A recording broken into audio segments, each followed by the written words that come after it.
Students, first unit के बाद जो सेकेंड यूनिट है आपका, उसमें हम लोगों को पढ़ना है सर्किट ब्रेकर, और भी सर्किट ब्रेकर के अलावा और भी कुछ है, जैसे एमसीसीबी है, फ्यूज है, ये सब चीज़ें हैं सेकेंड यूनिट में। तो इसमें जो सबसे इम्पॉर्टेंट पार्ट है वो है सर्किट ब्रेकर का। देखिए, सर्किट ब्रेकर और आइसोलेटर दोनों का ही काम होता है सर्किट को ब्रेक करना, करंट को स्टॉप करना, इस पार्ट से उस पार्ट जाने से रोकना। लेकिन दोनों में जमीन आसमान का अंतर है, क्योंकि आइसोलेटर जो है वो ऑटोमेटिक स्विच नहीं है ना। आइसोलेटर है आपके घर का स्विच, जिसको आप ऑन करते हैं, ऑफ करते हैं तो बॉल ऑफ होता है। और सर्किट ब्रेकर है आपके घर का एमसीबी, जो कि ऑटोमेटिकली फॉल्ट पे ट्रिप होता है। तो आइसोलेटर और ब्रेकर को एक नहीं समझिए, दोनों बिल्कुल डिफरेंट है। सर्किट ब्रेकर एक ऑटोमेटिक स्विच है जो कि 3 तरह से ऑपरेट हो सकता है।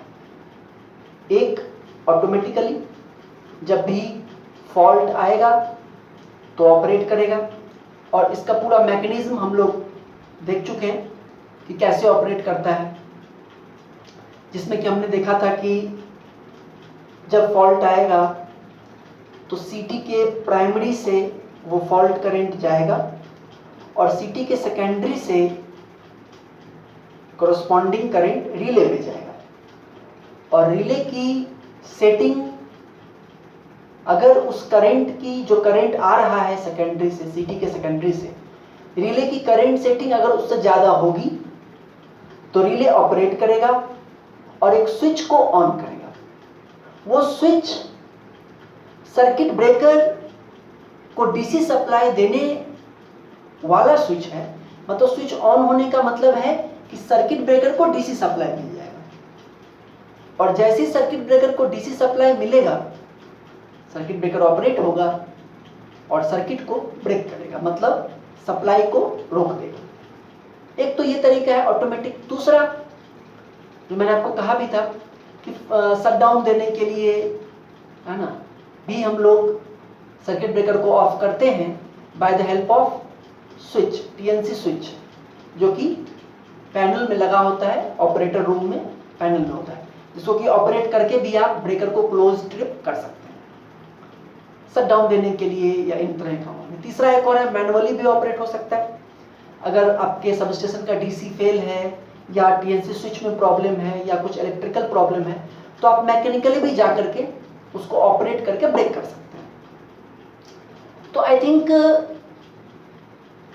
ट्रिपिंग कैसे होती है, ब्रेकर, सर्किट ब्रेकर करंट कैसे रिले, और ये पढ़ा चुके हैं, तो वो हम नहीं बताएंगे आपको। सर्किट ब्रेकर में आज हम लोग समझेंगे, इंट्रोडक्शन पार्ट है इसका सर्किट ब्रेकर का, और भी क्या क्या चीजें होती हैं। देखिए, जितने भी सर्किट ब्रेकर्स हैं, from simple MCB to SF6, छोटे छोटे एमसीबी से लेकर के SF6 जो कि सबसे लार्ज रेटिंग का ब्रेकर है अभी, उस तक हर ब्रेकर के अंदर में आपको दिखेगा नहीं, but inside it there are 2 contacts, 2 contact होते हैं। देखिए, एक तो ये देखिए, इसको तो समझेंगे बाद में। एक तो ये समझिए कि जो सर्किट ब्रेकर है वो आपको अलग अलग टाइप का दिख सकता है, बट अगर वैक्यूम सर्किट ब्रेकर की बात करें, VCB जो कि एक टाइप है, वो आपको कुछ इस टाइप का दिखाई देगा। ये इस तरह से खड़ा है आपके सबस्टेशन में, और इसके ऊपर आपको इस तरह से 3 ऐसे दिखाई देंगे, जिसको कहा जाता है पोल्स। ये एक्चुअली में 3 पोल्स जो हैं, ये 3 फेज से सप्लाई लेते हैं और फिर आगे बढ़ा देते हैं, और बीच में उनका इंटरप्शन होता है। देखिए, इस तरह का आपको दिखाई देगा एक ही सर्किट ब्रेकर में 3 फेज। अब इसमें क्या होता है कि ऊपर वाले पार्ट में आता है वायर RYD, और बीच से आप देखेंगे कि बीच से निकलता है, जैसे कि कहीं भी है ब्रेकर है, तो उसके 3 पोल्स हैं लगे हुए, है ना, ऐसे R Y B। तो जो पीछे से जो आ रहा है, जैसे कोई भी हम अगर SLD बनाए तो उसमें हम बनाते हैं इस तरह से, ये circuit break CT circuit breaker आगे चला गया आइसोलेटर। तो CT के बाद, CT के R फेज के बाद जो वायर आएगा वो ब्रेकर के टॉप पे आएगा और मिडिल से आगे बढ़ जाएगा। कहां बढ़ जाएगा? आइसोलेटर को टॉप पे आएगा और मिडिल से आगे बढ़ जाएगा, ठीक है ना। तो सारा का सारा जो ब्रेकिंग का जो पार्ट होता है वो टॉप से मिडिल के बीच में होता है, क्योंकि ऊपर में वायर आ रहा है और बीच से आउटपुट निकल रहा है, इनपुट आ रहा है ऊपर से, बीच से निकल रहा है। सर्किट को ब्रेक करना है, मतलब जो ऊपर से आ रहा है और इधर से जो निकल रहा है, दोनों के बीच में करंट को हमको स्टॉप करना है। इधर से करंट आ रहा है, बीच में आया, फिर नीचे से निकल गया। तो सर्किट ब्रेकर को करंट को ब्रेक करना है, मतलब कि ऊपर से जो आ रहा है और बीच से निकल रहा है, इनके बीच ही ब्रेक होगा, है ना। इनके बीच में ही कुछ ऐसा होगा ताकि ब्रेकर काम करे। तो होता क्या है कि आपको देखने से तो नहीं पता चलेगा क्या कि इसके अंदर क्या है, लेकिन जब आप इस मिडिल पार्ट को खोलेंगे, ये निकल भी जाता है बाहर, तीनों पोल निकल भी सकते हैं। तो जब आप इस मिडिल पार्ट को खोलेंगे तो आपको उसके अंदर दिखाई देगा एक इंटरप्टर, व्हाइट रंग का इंटरप्टर, उसको इंटरप्टर कहते हैं। और उस इंटरप्टर के अंदर में, है ना, ये पूरा जो ये इंसुलेटर लगा हुआ पोर्सिलिन वाला पार्ट, इसको खोलिएगा, इसको हटाइएगा, तो इसके ऊपर वाले पार्ट के अंदर में होता है व्हाइट रंग का इंटरप्टर, ठीक है। और उस इंटरप्टर के अंदर में, हम वैक्यूम की बात कर रहे हैं, उस इंटरप्टर के अंदर में 2 कॉन्टैक्ट्स होते हैं, ठीक है ना। और ये 2 कॉन्टैक्ट्स हर ब्रेकर में होते हैं, चाहे वो वायल हो, चाहे SF6 हो, चाहे BCB हो, चाहे एयर ब्लास्ट हो, कोई भी हो, 2 कॉन्टैक्ट होते हैं इस तरह से। हम यहाँ वर्टिकल बनाए हैं, कुछ ब्रेकर्स में हॉरिजॉन्टल भी हो सकता है, जब SF6 वगैरह। तो ये जो है, ये जो हम आपको दिखा रहे हैं, ये कॉन्टैक्ट है, ये जो पार्ट है ये इसके बीच का पार्ट है। ऊपर वाला आया, बीच से निकला, उसके बीच का जो पार्ट है उसमें अंदर में, ये बाहर से नहीं दिखाई देगा ये चीज, अंदर में एक इंटरप्टर होता है और उसके अंदर में 2 कॉन्टैक्ट होते हैं। एक होता है फिक्स्ड कॉन्टैक्ट और एक होता है मूविंग कॉन्टैक्ट, है ना। फिक्स्ड कॉन्टैक्ट होगा ऊपर वाला जो टर्मिनल है उससे कनेक्टेड, और मूविंग कॉन्टैक्ट होगा नीचे वाला जहां से आउटपुट निकल रहा है वहां के बीच का, ठीक है। तो ऊपर वाला जो पार्ट होता है वो फिक्स्ड कॉन्टैक्ट है, वो मूव नहीं करता है, और नीचे वाला जो पार्ट होता है मूविंग कॉन्टैक्ट होता है, ये मूव कर सकता है ना। इसको मूव, जब भी हम ब्रेकर को ट्रिप होता है, ब्रेकर फॉल्ट पे, या हम ही TNC स्विच से ट्रिप करते हैं, तो एक्चुअली हम करते क्या है, जब हम ट्रिप करते हैं तो हम इस मूविंग पार्ट को नीचे पुल करते हैं, है ना। स्प्रिंग मैकेनिज्म से इसको नीचे खींचा जाता है, ठीक है। और जब हमको क्लोज करना है तो हम इसको छोड़ देते हैं, स्प्रिंग प्रेशर से खींचे, जैसे आप रबर को खींचे, है ना। अब उसको छोड़ेगा तो खट से वो ऊपर आ जाएगा। तो उसी तरह से जब ट्रिप होता है ब्रेकर, तो ये नीचे वाला पार्ट पुल होता है, नीचे खींचाता है, और जब उसको छोड़ देते हैं तो फिर ये ऊपर सट जाता है। सिमिलरली हॉरिजॉन्टल के लिए भी यही पुल होता है, मूविंग पार्ट पुल होता है, और फिर छोड़ देते हैं स्प्रिंग प्रेशर से, तो जाकर के वो आवाज भी आप सुने हो, खट से आवाज करता है। तो हर ब्रेकर में 2 कॉन्टैक्ट्स होते हैं, एक होता है फिक्स्ड कॉन्टैक्ट, एक होता है मूविंग कॉन्टैक्ट। जब भी हम ट्रिप ऑपरेशन करते हैं, क्लोज ऑपरेशन करते हैं, तो मूविंग कॉन्टैक्ट ही मूव करके ट्रिप करता है या क्लोज होता है, ठीक है। तो अभी तक तो हमने ये समझा था कि भाई ट्रिप होता है। अब तुमने जाना कि इसके अंदर में 2 कॉन्टैक्ट भी होते हैं, फिक्स्ड कॉन्टैक्ट, मूविंग कॉन्टैक्ट, ठीक है। अच्छा, एक और बात आप समझ लीजिए कि ये जो मूविंग कॉन्टैक्ट जो मूव करेगा वो तीनों फेज के लिए एक साथ करेगा। ऐसा जैसे हमने पढ़ा टाइप ऑफ फॉल्ट में, हमने पढ़ा कि LG फॉल्ट, उसमें हमने पढ़ा कि एक फेज में ही फॉल्ट होता है, मतलब डिटेल में नहीं पढ़े, लेकिन आपको पता है LG फॉल्ट मतलब एक फेज में फॉल्ट हुआ। सपोज R फेज में फॉल्ट हुआ, लेकिन R फेज में फॉल्ट हुआ इसका मतलब ये नहीं है कि सिर्फ R फेज का ही मूविंग कॉन्टैक्ट नीचे खींचा, क्योंकि तीनों फेज में होगा ये।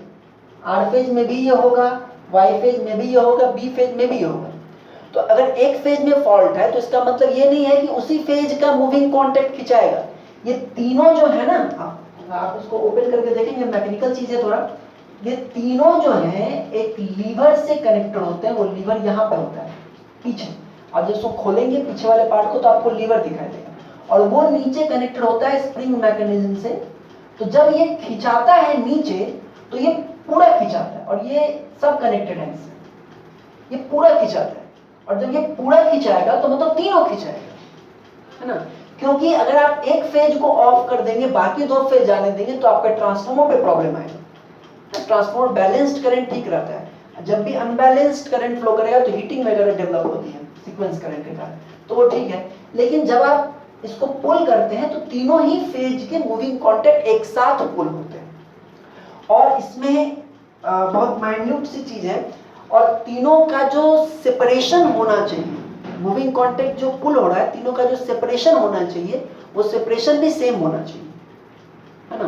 क्योंकि कभी कभी ऐसा होता है कि दो फेज तो पुल हो गया, दो फेज तो खिंचा गया, एक फेज नहीं खिंचाया, तो उससे करंट जाता रह सकता है, थोड़ा सा लीकेज टाइप का, या ज्यादा भी जाता रह सकता है। तो उस केस में फिर क्या करना पड़ता है कि इसको सेटिंग करनी पड़ती है ना, वो नट से होता है। नहीं अगर हो पाया तो फिर इसको चेंज करके दूसरा लगाना पड़ता है, ठीक है। तो ये खिंचाता है तो तीनों खिंचाता है, तीनों फेज बंद हो जाएंगे, ठीक है। तो अब देखिए जरा, ये तो आप समझ गए। अब देखिए नॉर्मल कंडीशन में जब आपका ब्रेकर क्लोज है तो फिर ये दोनों फिक्स कॉन्टैक्ट मूविंग कॉन्टैक्ट काफी आपस में बहुत प्रेशराइज्ड है ना, एकदम प्रेशर से कॉन्टैक्ट है। ऊपर से करंट आएगा ऐसे इसके थ्रू यहां, और फिर ये सेंटर से निकल जाएगा, ठीक है। अब जब आप ब्रेकर को ट्रिप करते हैं तो ये जो सरफेस है, ये दोनों जो मूविंग कॉन्टैक्ट के जो सरफेस आपको दिख रहा है रेक्टेंगुलर, लेकिन है ये सिलिंड्रिकल। उसका अगर आप नीचे से अगर क्रॉस सेक्शन देखेंगे नीचे से तो वो कुछ इस तरह का दिखाई देगा, ठीक है। नीचे से देखेंगे कैसा होता है फिक्स कॉन्टैक्ट, नीचे से देखने में तो सर्कुलर दिखाई देगा क्योंकि सिलिंड्रिकल है। तो नॉर्मल कंडीशन में ये बिल्कुल प्रेशराइज्ड है, ठीक है ना। लेकिन आप लोग पढ़े होंगे कि कोई भी सरफेस को कितना भी पॉलिश कर दो, कुछ भी कर दो, वो पूरा स्मूथ नहीं होता है ना। उसमें कुछ क्रेस्ट एंड ट्रफ्स होते हैं। क्रेस्ट एंड ट्रफ मतलब कि उसमें कुछ उबड़ खाबड़ होता है। इसीलिए फ्रिक्शन, कैरम बोर्ड हम लोग खेलते हैं तो खेलते खेलते फ्रिक्शन ज्यादा हो जाता है, स्ट्राइकर नहीं चलता है, तो पाउडर डाल के फ्रिक्शन को कम करते हैं। फ्रिक्शन को कम क्या करते हैं, मतलब उसके जो क्रेस्ट एंड ट्रफ है इस तरह से, उनमें हम पाउडर भरते हैं ताकि फ्रिक्शन कम हो जाए। तो एक्चुअली में किसी भी कोई भी सरफेस स्मूथ नहीं है, सब में इस तरह का क्रेस्ट ट्रफ होता है। तो जब आप इसको पुल करते हैं, ट्रिप होना जब स्टार्ट होता है तो क्या होता है कि अभी तो ये पूरा कांटेक्ट में है, जब ये पुल अपार्ट होगा तो अब जो पहले बिल्कुल इस तरह से था, अब जब पुल होगा तो अब क्या होगा, धीरे धीरे उनके बीच का जो सरफेस है वो सरफेस एरिया घटेगा। जैसे जैसे पुल होगा वैसे वैसे सरफेस एरिया घटेगा। अब देखिए इससे फॉल्ट करे ट्रिप, ये क्यों खिंचा रहा है, क्योंकि फॉल्ट हुआ है, लार्ज करंट आया है ना। अब लार्ज करंट आया है और ये इससे पास किया, अब आप जैसे ही इसको पुल किए तो अब ये आप देख रहे हैं इसका माउंटेन से इसका माउंटेन है, इसका माउंटेन से इसका माउंटेन, इस तरह से सरफेस एरिया क्या घट रहा है कि नहीं घट रहा है। इसके कंपैरिजन में अब जो कांटेक्ट एरिया है वो कांटेक्ट एरिया अब कम है, कांटेक्ट एरिया अब कम है, कुछ पॉइंट्स में रह गया। इसी का क्रॉस सेक्शनल व्यू ये दिखाएगा कि पहले जब यहां पर था तो हर जगह कांटेक्ट था, एवरीवेयर एवरीवेयर एवरीवेयर, हर जगह कांटेक्ट था। लेकिन जब ये पुल हुआ स्टार्ट हुआ पुलिंग, तो अब कांटेक्ट हर जगह नहीं रह गया, लोकल स्पॉट्स, वो कहते हैं लोकल स्पॉट्स, कुछ कुछ जगहों पे कांटेक्ट रह गया। होता क्या है कि जब ये करंट तो आपका फॉल्ट करंट फ्लो कर ही रहा है, जब ये कांटेक्ट कुछ पॉइंट्स पे रह जाते हैं तो सरफेस जो कांटेक्ट एरिया है वो कांटेक्ट एरिया काफी कम हो जाता है। और कांटेक्ट एरिया कम होने से क्या होता है, R = ρL/A। कांटेक्ट एरिया जब कम हो जाता है तो कांटेक्ट रेजिस्टेंस, इन दोनों के बीच का जो कांटेक्ट रेजिस्टेंस है वो काफी बढ़ जाता है। क्योंकि सरफेस एरिया काफी कम हो गया जो कांटेक्ट एरिया है, तो कांटेक्ट रेजिस्टेंस या जिसको कि बाद में बताएंगे क्या कहते हैं, जो कांटेक्ट रेजिस्टेंस है वो काफी बढ़ जाता है। अब होगा क्या कि एक तो करंट फ्लो कर रहा है हैवी फॉल्ट करंट, और कांटेक्ट रेजिस्टेंस भी ज्यादा हो गया, तो यहाँ पे, और ये तो कोई ना कोई मटेरियल है भाई, तो यहाँ पर जो हीट जनरेट होता है I square R contact, I square R contact heat जो जनरेट हो रहा है वो काफी ज्यादा होता है ना। और इसका जो टेम्परेचर है, ये temperature depending upon fault current 6000 degree kelvin to 25000 degree kelvin तक हो सकता है, depending upon fault current magnitude and contact resistance. समझ में आ रही है बात? समझिए, जब कांटेक्ट सेपरेट होगा तो सरफेस स्मूथ नहीं होता है, सरफेस एरिया कमेगा। सरफेस एरिया कमेगा मतलब कांटेक्ट का रेजिस्टेंस बढ़ेगा, कांटेक्ट रेजिस्टेंस बढ़ेगा तो बहुत ही लार्ज अमाउंट में यहाँ पर हीट जनरेट होगा, I स्क्वायर R कांटेक्ट। अब उस हीट के कारण क्या होगा कि आपके अगल बगल के जो आयंस हैं, कांटेक्ट सेपरेट हुआ, आपके अगल बगल के जो आयंस हैं, मतलब मान लीजिए एयर में रखा हुआ है ये सिंपल, है ना, तो जब ये सेपरेट होगा तो अगल बगल के एयर के आयंस को इतना ज्यादा टेम्परेचर जनरेट हुआ कि वो सारे आयंस आयोनाइज हो जाएंगे। और टेम्परेचर जनरेट करने का मतलब क्या है? टेम्परेचर जनरेट होने का मतलब है कि जहां पे बहुत ज्यादा टेम्परेचर है तो वहां के जो इलेक्ट्रॉन्स हैं, जो आयंस हैं, उनका मूवमेंट बहुत तेज हो जाएगा। समझ बात? कांटेक्ट सेपरेट हुआ, जैसे सेपरेट हुआ टेम्परेचर इतना बढ़ा कि इसके बीच के जो एयर पार्टिकल्स हैं, दे गेट आयोनाइज्ड, वो आयोनाइज्ड हो गए। और जब कोई भी सरफेस हीट होता है तो उससे इलेक्ट्रॉन्स भी काफी निकलते हैं, है ना, सरफेस हीट होता है इलेक्ट्रॉन्स भी काफी निकलते हैं, वो इलेक्ट्रॉन्स भी निकल करके इसके बीच का जो एयर है उसको और आयोनाइज कर रहा है। परिणाम स्वरूप क्या होता है कि भले आपका ये कांटेक्ट सेपरेट हो जाएगा लेकिन करंट जाना बंद नहीं होगा। करंट या इलेक्ट्रॉन जो है इस एयर के थ्रू अपना पाथ बना लेगा। आप लोग ये ग्रुप में कुछ वीडियो वगैरह डाले थे कि जब आइसोलेटर ओपन होता है, जब हम लोड पर ही जब लोड जा रहा है आइसोलेटर से और उसको ओपन करते हैं तो कितना ऊंचा ऊंचा बना था आर्क बिजली का, है कि नहीं? तो वो क्यों हो रहा है? क्योंकि आप कांटेक्ट को सेपरेट कर रहे हैं और लार्ज करंट फ्लो कर रहा था पहले, इसलिए कहते हैं कि आइसोलेटर को हमेशा नो लोड पे ऑपरेट करना चाहिए। लोड पे ऑपरेट करेंगे तो करंट फ्लो हो रहा है, वहां पे आपको दिख गया, ब्रेकर में नहीं दिखता है क्योंकि ब्रेकर अंदर में है सारा चीज, ठीक है ना। तो होता क्या है कि जब कांटेक्ट सेपरेट होता है तो जो एयर पार्टिकल्स है बीच के, large amount of heat production के कारण वो एयर पार्टिकल्स आयोनाइज हो जाते हैं और जो इलेक्ट्रॉन्स जो सरफेस से निकल रहे हैं वो भी उनको आयोनाइज करते हैं और दोनों कांटेक्ट के बीच में करंट कंटिन्यू रह जाता है क्योंकि एयर आयोनाइज हो चुका है। अब वो एयर पार्टिकल्स के थ्रू इलेक्ट्रॉन्स अपना रास्ता बना ले रहे हैं, पूरा का पूरा मीडियम आयोनाइज हो चुका है, जो कि आप यहाँ देख सकते हैं, है ना। सेपरेट हुआ लेकिन हीट के कारण जो अगल बगल का जो भी मीडियम था, जो एयर था, वो गैसेस थे, वो आयोनाइज हो गए और एक पाथ मिल गया करंट को। करंट कंटिन्यू फ्लो कर जाएगा, बिल्कुल फ्लो कर जाएगा। आप जो वीडियो भेजे थे आइसोलेटर का, उसमें आप देखिएगा कि जब कांटेक्ट सेपरेट होना स्टार्ट होता है तो वो बनता है आर्क, जिसको कहते हैं, ठीक है, और थोड़ी देर तक बनता है। जब पूरी तरह से आइसोलेटर सेपरेट हो जाएगा तब वो खत्म हो जाएगा क्योंकि दूरी बहुत ज्यादा बढ़ गई तो ये है। लेकिन अगर ब्रेकर में दूरी ज्यादा नहीं बढ़े, बढ़ा भी नहीं सकते हैं, बहुत ज्यादा दूरी नहीं बढ़ती, कितना होता है बताएंगे आपको। तो ये जब सेपरेट होता है तो बीच का जो एयर पार्टिकल्स है वो आयोनाइज हो जाता है और करंट कंटिन्यू रह जाता है, करंट ब्रेक नहीं हो पाएगा, ठीक है। जो बीच का पोर्शन है, एक्चुअली ये भी कहा जाता है कि जो इतना हीट प्रोड्यूस होता है कि जो बीच का जो मीडियम है वो प्लाज्मा स्टेट में पहुंच जाता है। Solid state, liquid, plasma state भी होता है जो कि लार्ज हीट के कारण प्रोड्यूस होता है। तो जो गैसेस हैं, जो भी मीडियम है, वो प्लाज्मा स्टेट में पहुंच गया, हाईली कंडक्टिंग स्टेट। आराम से करंट जो पहले था वो अभी भी फ्लो करता रह जाएगा। तो क्या ब्रेकर को यूज करने से कोई फायदा हुआ? नहीं हुआ, क्योंकि करंट तो कंटिन्यूअसली फ्लो कर रहा है। तो देखिए, यानी कि ब्रेकर के लिए सबसे इंपॉर्टेंट चीज ये है, हाँ आप ये कह सकते हैं कि नॉर्मल कंडीशन में अगर आप शटडाउन देने के लिए ट्रिप कर रहे हैं तब ये फेनोमेना नहीं होगा, लेकिन ब्रेकर को शटडाउन के लिए तो यूज नहीं करते हैं। उसका तो मेन पर्पस है फॉल्ट पे ट्रिप करो, और फॉल्ट में तो लार्ज करंट जब होगा तो ये आर्क बन जाएगा। इसको आर्क कहते हैं। आर्क कोर, बीच वाला जो है आर्क कोर है और चारों तरफ आयोनाइज्ड गैसेस है।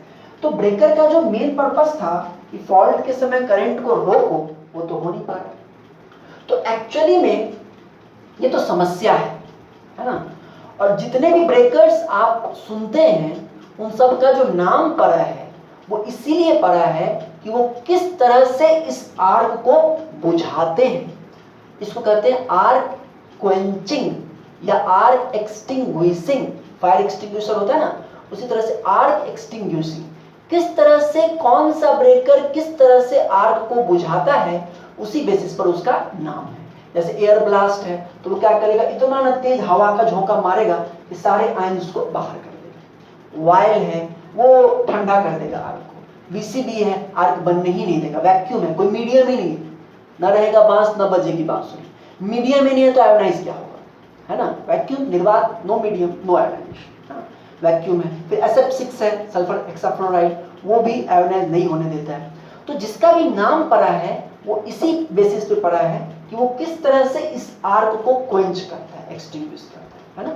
तो ये आपने पढ़ा कि आर्क का क्या होता है। तो ये जो आर्क है इसका अपना एक रेजिस्टेंस भी होता है, आर्क रेजिस्टेंस, और जो कि करंट पास कर रहा है इसलिए इसका अपना एक वोल्टेज भी होता है, आर्क वोल्टेज, है ना। रेजिस्टेंस ऑफ आर्क इनटू, अब यहाँ पे रेजिस्टेंस हाई है, ठीक है, लेकिन फिर यहाँ पे ये बन गया पूरा, है ना, ये आपको पूरा कंडक्शन होने लगा। तो आर्क रेजिस्टेंस है, आर्क करंट है, तो आर्क वोल्टेज भी बनता है, ठीक है। तो ये बात हुई आपको आर्क के बारे में। अब आइए देखते हैं, और अब ये पढ़ेंगे हम लोग कि आर्क इंटरप्शन कैसे होता है, आर्क इंटरप्शन कैसे होता है, और आर्क इंटरप्शन के क्या मेथड्स हैं, ठीक है। Mode of arc interruption.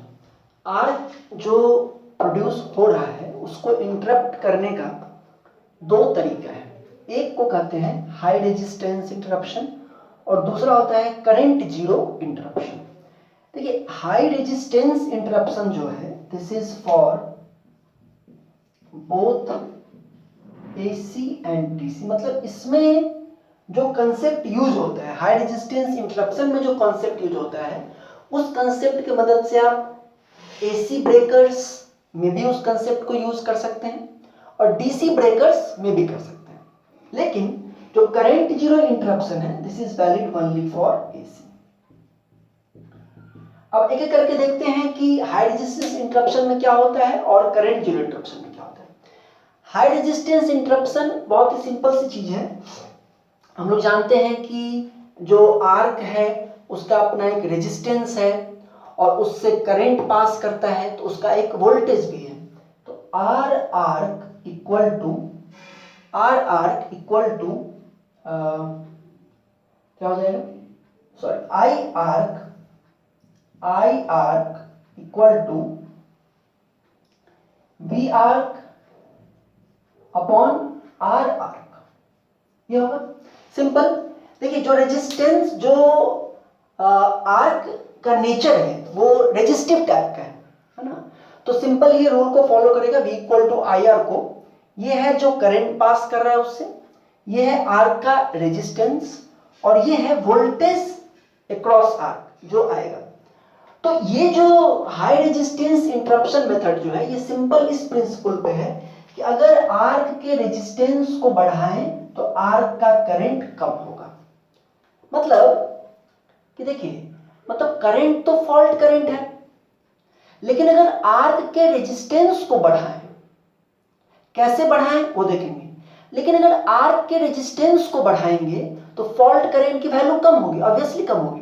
क्योंकि अगर हम पूरा सर्किट बनाएं तो सपोज कि ये अगर सोर्स है, इसका अपना एक रिएक्टेंस होगा, ट्रांसमिशन लाइन का एक रिएक्टेंस होगा, उसके बाद शॉर्ट हो गया, मान लो जनरेटर के जस्ट बगल में शॉर्ट हो गया, या और भी मान लीजिए ट्रांसफार्मर का रिएक्टेंस हुआ, उसके बाद शॉर्ट हो गया, ठीक है, करंट की वैल्यू बहुत हाई है। इसी में तो अब जब सर्किट ब्रेकर से पास कर रहा है तो ब्रेकर का अपना कुछ रेजिस्टेंस है, आर्क रेजिस्टेंस। अगर उस आर्क रेजिस्टेंस को हम इंक्रीज करें, है ना, इसके पाथ में एक हाई रेजिस्टेंस अगर आ जाए तो ऑब्वियसली करंट की वैल्यू कम होगी, और करंट अगर कम होगा तो आपका जो आर्क है वो खुद ब खुद बुझ जाएगा। क्यों? क्योंकि आर्क क्यों बन रहा है? लार्ज अमाउंट ऑफ हीट के कारण। हीट क्यों प्रोड्यूस हो रहा है? तो आई स्क्वायर वेरी, एक तो फॉल्ट करंट ऊपर से बहुत है, तो अगर हम आर्क का रेजिस्टेंस को हम बढ़ा दें, है ना, लार्ज, क्योंकि अभी आप कहिए कि सर आर्क का रेजिस्टेंस कॉन्टैक्ट सरफेस एरिया जब घटा था तो भी आर्क का रेजिस्टेंस बढ़ा था, लेकिन हम अब, और रेजिस्टेंस बढ़ने का हीट प्रोड्यूस हुआ था, लेकिन अब हम रेजिस्टेंस को इतना ज्यादा बढ़ाना चाह रहे हैं ताकि वो करंट को प्रभावित करे, फॉल्ट करंट को प्रभावित करे, है ना, और फॉल्ट करंट कम हो जाए। बात समझ में आ रही है? अभी हमने देखा था कि जब कॉन्टैक्ट जब सेपरेट होते हैं तो उनका सरफेस एरिया घटता है, सरफेस एरिया घटता है तो रेजिस्टेंस बढ़ता है, और रेजिस्टेंस बढ़ेगा तो हीट ज्यादा प्रोड्यूस होगा, हमने देखा ना, हीट ज्यादा प्रोड्यूस होगा। लेकिन उस समय रेजिस्टेंस उतना नहीं बढ़ा था कि करंट को अफेक्ट करे, करंट को कम करे काफी, लेकिन हम चाहते हैं हाई रेजिस्टेंस वाले मेथड में कि करंट को हम इतना बढ़ा दें, सॉरी रेजिस्टेंस को हम इतना इंक्रीज कर दें ताकि करंट को कम करने लायक हो जाए, और करंट अगर कम हो जाएगा तो आपको, अगर आर्क करंट कम हो जाएगा तो फिर आर्क अपने आप बुझ भी जाएगा, क्योंकि बहुत कम करंट है तो कम हीट से आयोनाइज वगैरह नहीं होगा। तो ये कंसेप्ट है हाई रेजिस्टेंस इंटरप्शन का, रेजिस्टेंस को बढ़ाना, आर्क के रेजिस्टेंस को बढ़ाना। अब आर्क का रेजिस्टेंस कैसे बढ़ाते हैं? तो उसके तीन तरीके हैं। एक है लेंथेनिंग। लेंथेनिंग का मतलब ये है कि आर्क के लेंथ को बढ़ाया जाए, आर्क के लेंथ को बढ़ाया जाए मतलब फिक्स्ड कांटेक्ट और मूविंग कांटेक्ट के बीच की दूरी को बढ़ाया जाए। जब फिक्स्ड कांटेक्ट और मूविंग कांटेक्ट के बीच की दूरी को बढ़ाएंगे तो ज्यादा मात्रा में एयर मिलेगा, ज्यादा मात्रा में गैस मिलेगा, तो उतने को आयोनाइज नहीं कर पाएगा। जितना ज्यादा होगा उतना कम आयोनाइजेशन होगा। आप वो जो वीडियो मैंने बताया कि आइसोलेटर जब खुलता है तो थोड़ी देर तक तो आर्क रहता है, लेकिन जब वो पूरा खुल जाता है तो आर्क खत्म हो जाता है, क्योंकि उतने पूरे एयर को आयोनाइज नहीं कर पाएगा। समझ मेरी बात?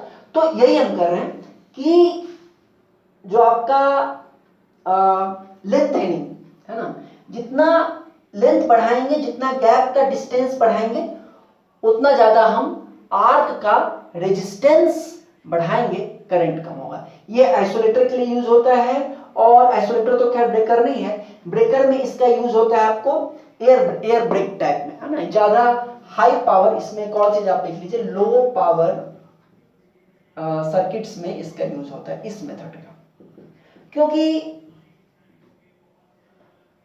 ज्यादा हाई पावर में ये मेथड आपको वर्क नहीं कर पाएगा, क्योंकि करंट हाई पावर का मतलब कि फॉल्ट करंट बहुत ज्यादा है, और आप रेजिस्टेंस को बहुत बढ़ाएंगे तो उतना असर नहीं पड़ पाएगा, रेजिस्टेंस को ज्यादा बढ़ा भी नहीं सकते।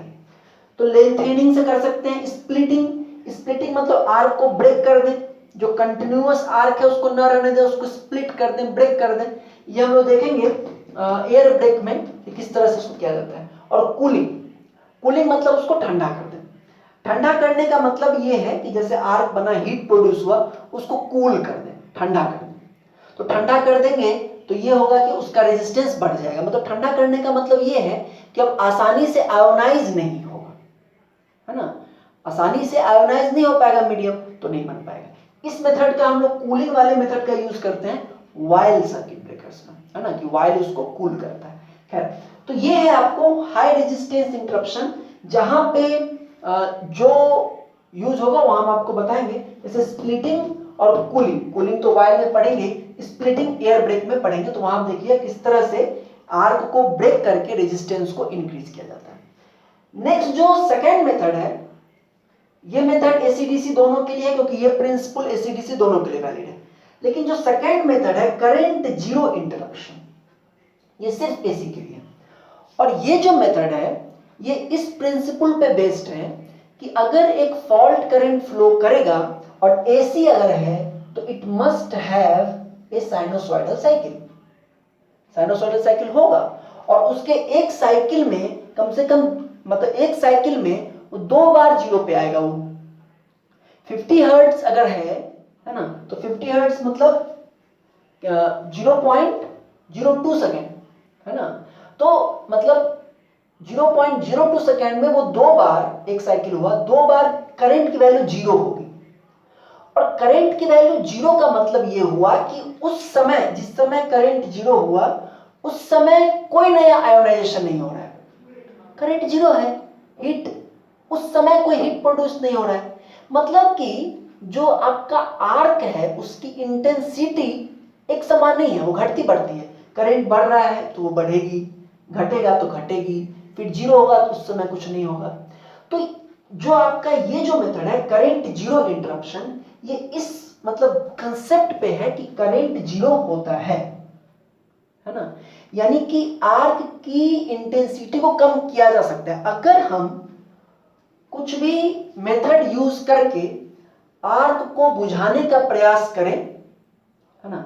और खासकर अगर हम आर्क को बुझाने का कुछ प्रयास हम करते रहें तो जिस समय करंट जीरो होगा, है ना, उस समय हमारा प्रयास ज्यादा इफेक्टिव होगा और आर्क क्वेंच होगा। फॉर एग्जांपल एक ब्रेकर होता है एयर ब्लास्ट सर्किट ब्रेकर, है ना। तो एयर ब्लास्ट सर्किट ब्रेकर में क्या करते हैं कि एक लार्ज ब्लास्ट ऑफ एयर भेजते हैं जो कि पूरे आयंस को उड़ा देता है मीडियम से। तो जिस समय करंट जीरो है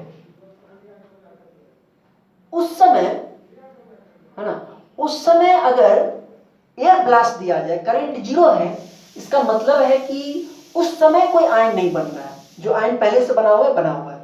और उस समय अगर एक एयर ब्लास्ट दिया जाए तो सभी आयंस उड़ जाएंगे, उधर शिफ्ट हो जाएंगे, और तब फिर वहां पे जो आपका मीडियम है और करंट जीरो है, करंट जीरो था और उसी समय आपने सारा आयंस को खत्म कर दिया, तो आर्क में करंट कंटिन्यू रहेगा तभी ना जब आर्क बना रहेगा। कंटिन्यू इलेक्ट्रॉन का फ्लो बना हुआ है तो करंट फ्लो कर रहा है। आपने क्या किया, सभी आयंस को रिमूव कर दिया और आपका करंट जीरो है, उस समय सब आयंस रिमूव हो गए, तो उसके बाद करंट फिर इंक्रीज होगा ही, क्योंकि उसको मीडियम ही नहीं मिलेगा वो, ठीक है ना। तो ये हम देखेंगे, लेकिन इसका प्रिंसिपल यही है कि करंट जीरो होता है और अगर हम अपने मेथड को कंटिन्यू रखें तो जब जब करंट जीरो होगा हमारा जो आर्क को क्वेंच करने का जो भी हम यूज कर रहे हैं वो तो कंटिन्यू है, लेकिन करंट जीरो हो रहा है तो धीरे धीरे उसकी इंटेंसिटी कम हो जाएगी, और इंटेंसिटी कम हो जाएगी तो फिर इंटेंसिटी कम होगी तो आर्क आपका क्वेंच हो जाएगा। इस मेथड को यूज करते हैं हम लोग वैक्यूम में और SF6 में, इन सब में।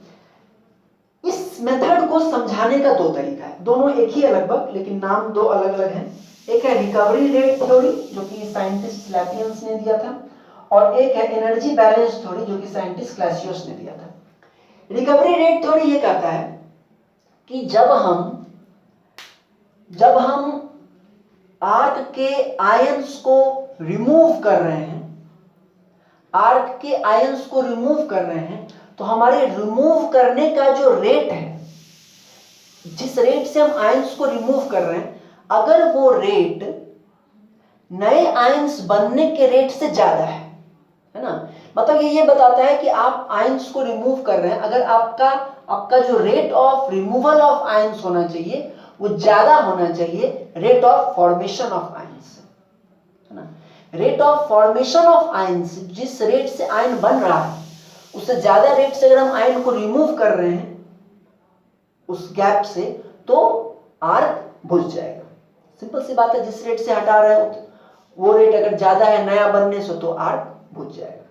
इसी को उन्होंने एक और टर्म्स में कहा कि देखिए, जो आर्क को दोबारा बनाने वाला जो वोल्टेज होता है, रीस्ट्राइकिंग वोल्टेज उसको कहते हैं, तो आर्क को दोबारा बनाने वाला जो वोल्टेज है वो रीस्ट्राइकिंग वोल्टेज है, और आर्क को जो हम आयंस को रिमूव कर रहे हैं, है ना, आयंस उसको रिमूव कर रहे हैं तो मीडियम का जो एयर है, एयर का अपना एक डाइलेक्ट्रिक स्ट्रेंथ है। डाइलेक्ट्रिक स्ट्रेंथ क्या होता है? वो वोल्टेज जिस पर कि एयर आयोनाइज होकर के मीडियम बनाए। तो अगर डाइलेक्ट्रिक स्ट्रेंथ जो एयर का है वो ज्यादा है री स्ट्राइकिंग वोल्टेज से, एयर का डाइलेक्ट्रिक स्ट्रेंथ होता है जिस वोल्टेज पर वो आयोनाइज होगा, अगर डाइलेक्ट्रिक स्ट्रेंथ ज्यादा है उस वोल्टेज से जो कि आयंस बनाएगा, री स्ट्राइकिंग वोल्टेज जो आयंस बनाएगा, तो हमारा आर्क एक्सटिंग्विश हो जाएगा। इसको उन्होंने ग्राफ के फॉर्म में भी दिखाया कि अगर जो आपका, अगर ये है डाइलेक्ट्रिक स्ट्रेंथ का रेट,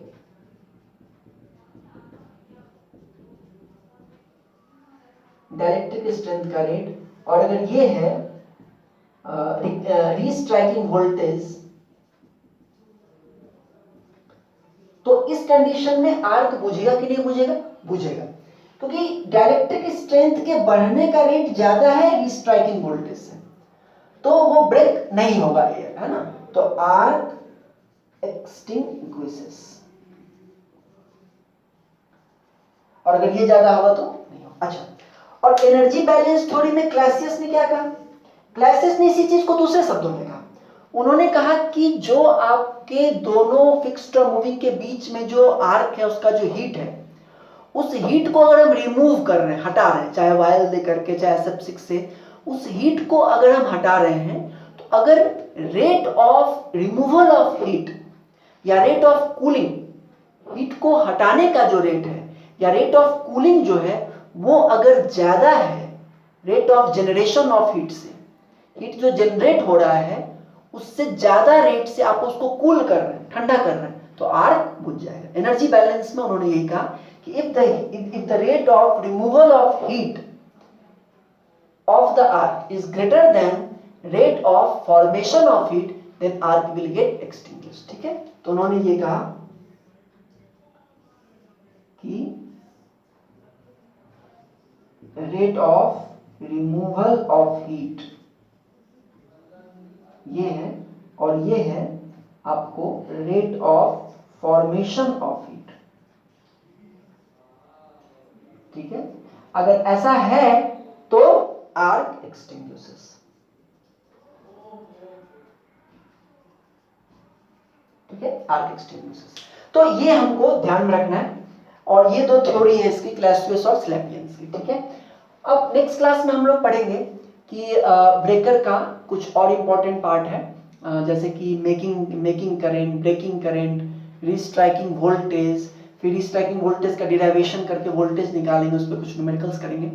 तो नेक्स्ट क्लास में मिलते हैं। ठीक है, thank you, best of luck.